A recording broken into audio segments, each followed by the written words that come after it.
foremost, letting the person know the offenses that the person has committed. I believe such offenses is supposed to have come in writing, letting me know you have committed A, B, C, D, or thereabouts, and then I should be able to respond. It is a consequence upon my response that I will be invited by a committee to look at those issues before a decision is taken. And also knowing that when they started this issue of suspension, it was all like a kangaroo. They went to my ward, consult, tell them. And those ones said, no, she has done nothing. She has been the one supporting the ward. So why do you want her suspended?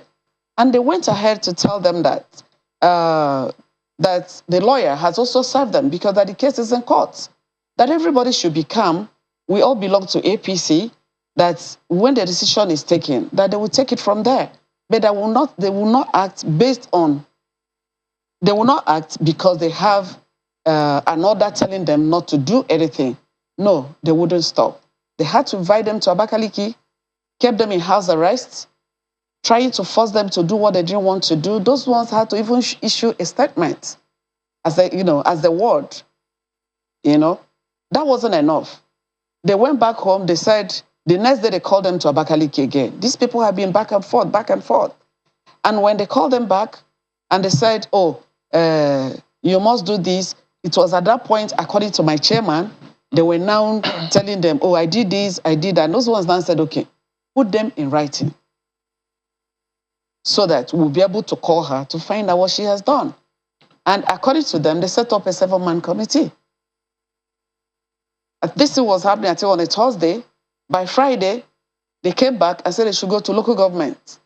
It was at that local government area that they tried to make the chairman to sign, and he got information that he was going to be attacked if he doesn't sign it. So the man quickly left. Till today, we don't even know where he is. But yeah, Uche Orji joins us next. He's the Commissioner for Information, Ebonyi State. Good morning, and thank you for joining us virtually from Abakaliki today. Well, you heard the accusations there. She says that there's threat to her life by agents of the governor of the state. What's going on?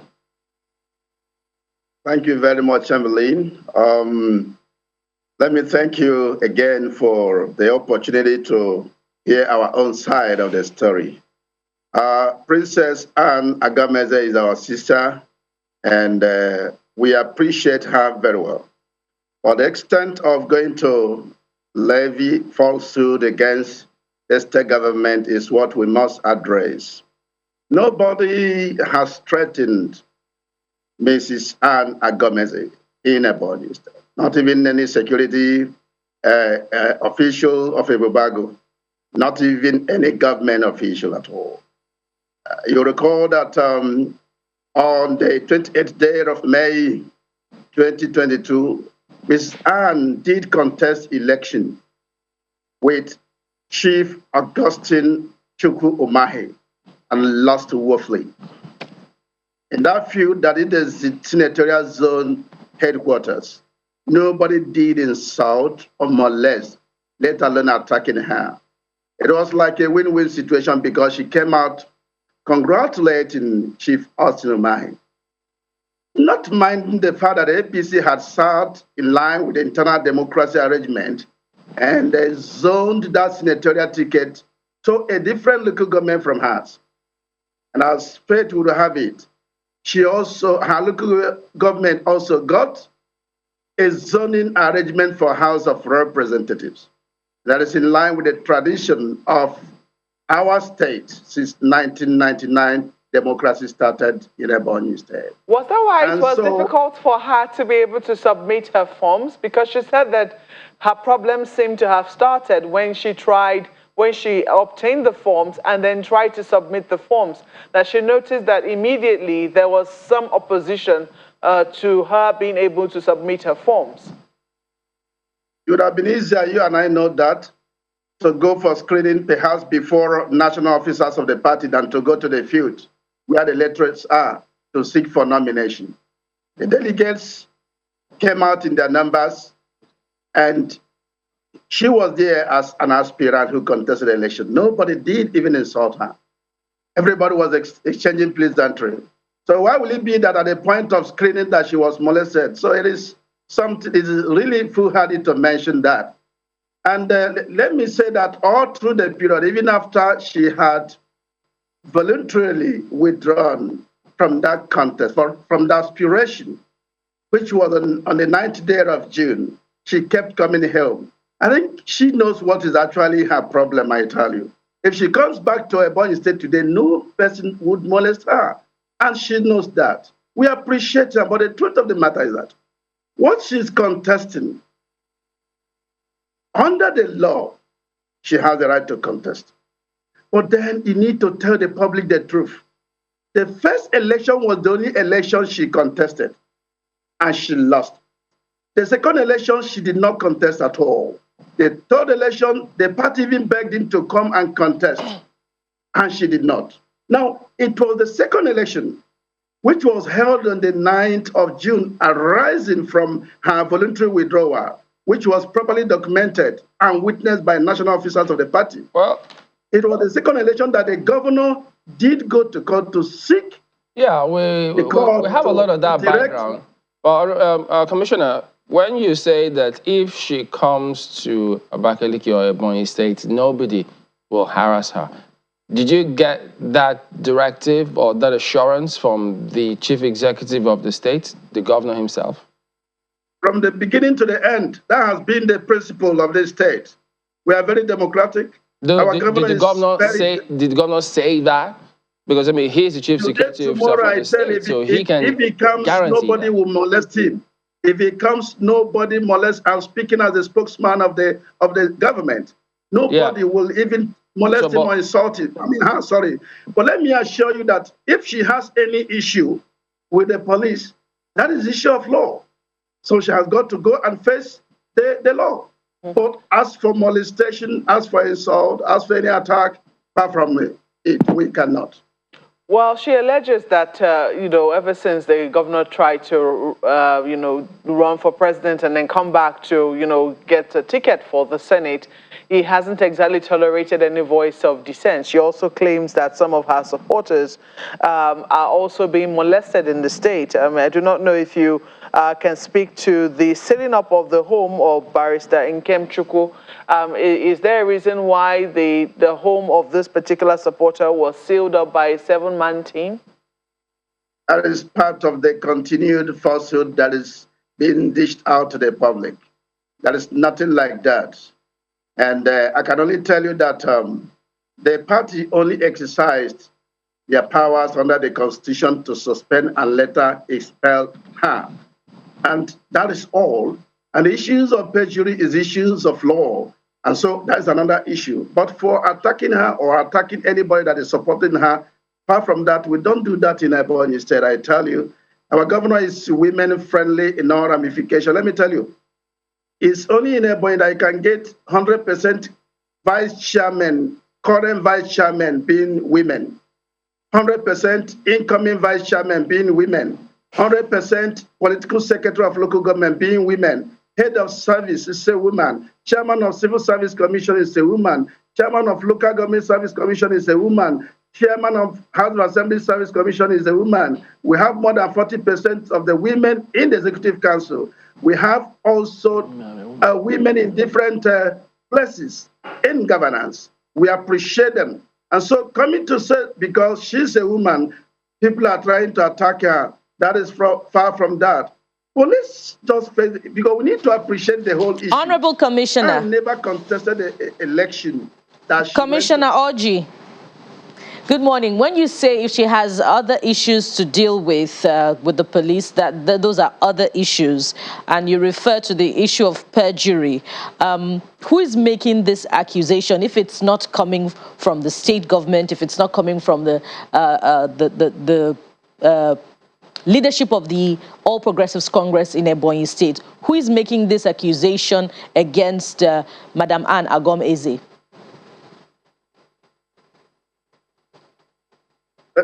Let me first of all tell you that nobody, no matter how highly placed you are, even if you're a government functionary, is above the law. perjury is a very serious offense under the law. And I know it's part of the reasons why the ward, that is the local government, sorry, the ward executive committee had to summon her to find out why she should go to lie on oath, because that to them is an affront, to the principles of the party, the ethos of the party.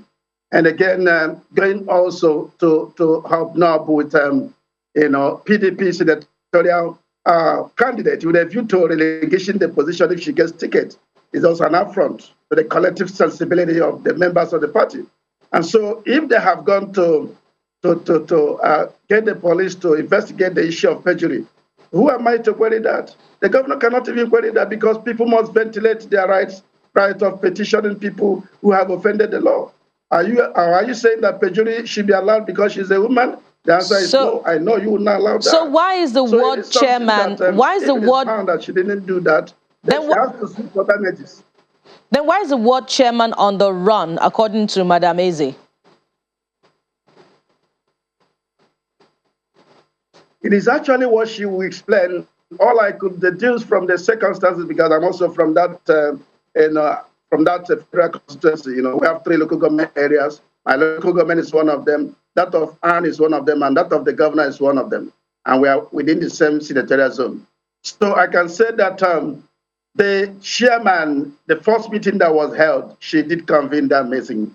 And they had their resolution saying that this woman was actually embarrassing them with the way and manner she was going about the issue of senatorial ticket.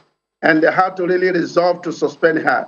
And further, resolve as a result of that insubordination, that refusal, failure, and neglect to appear before them, they had to expel her. So it was at the moment that I think it was a matter of pressure or inducement that made her to just sneak out. At the point, nobody saw him again. And I can say that that's not the only. Just 1 second, Mr. Orji. Just 1 second. Just 1 second, because we are running out of time. If you can hear me, Mr. Orji, that's not the only issue that seems to be, contestable. Just recently, I think it was just hours ago, we heard that the court has also said that all those local government elections should also be suspended. And the position of the other side on that issue is that the state government hid the law with which it conducted the elections, the local government elections. Exactly what's going on? If you can just give me time, let me address that squarely so you won't come back to that, please. You need to make it quick. Let me mention that the local government election under Section 7, Subsection 4 of the Constitution belongs exclusively to the state government to conduct. And we have a law governing that. I will give you an example. This is the law that was amended in 2019. And this law is Ebonyi State Law number 001, Ebonyi State Electoral and Related Matters Amendment Law 2020. Now, the law was legislated upon first reading, second reading, third reading, public hearing done, all in public. And it was passed to law. The governor signed in line with his powers under the Constitution, and it was gazetted. Gazetting entails, in political jurisprudence, you need to know the meaning of having a law and gazetting a law. In political jurisprudence, you need to know the difference between candidate and aspirant. In political jurisprudence, you need to know the difference between I'm almost certain, Mr. Orji, that all of these issues that you have raised are not unknown to the court, yet the court nullified the elections. So, in your opinion, why would that happen if everything went according to the law? I'm trying to say that, thank you very much. What I'm saying is that it was a miscarriage of justice. We are going to really appeal. And of course, we still have the right of appeal up to the Supreme Court on the matter. So we've got no problems. We've looked at their issues for determination. Let me tell you, do you know the people that went to court? Not political party, not PDP, not all right, Mr. Orji, we'll get your point. When they went to court, their grounds is that they were not availed this law. Yeah, unfortunately, Mr. Orji, we do get your point. To avail the law. Mr. G, It's not the we'll have duty to of anchor at this point. We do thank you very much indeed for your time today, but a lot of, if not all of what you said has been put across, and sure, they've gotten the point as well. Thank you for talking to us today. Uche Orji is the Commissioner for Information at Ebonyi State. All right, we've got some messages that came through. Professor Imonoha talks about, this is a tweet actually. He says, we must henceforth not vote individuals without known management capacity or capabilities to micromanage our peculiar mono economy, invest in agriculture, SMEs, reduce the interest rates on borrowing to single digits, sort out power and dumping of goods in Nigeria. Wow. And we have this email from Sam Ero, who says, talking about London meetings, he says, first, they send their children to London for education. Next, they go to London for medical and healthcare. Now they're going to London for political meetings. With all the issues we're facing as a nation, elected officials should stay in their states and offer service to their people. The emperor's, in quote, fiddle when Rome burns, or while Rome burns. It's Sam saying London is an accomplice in this matter. Well, I already asked that question. At whose cost? I love this meeting is taking place. Oh dear.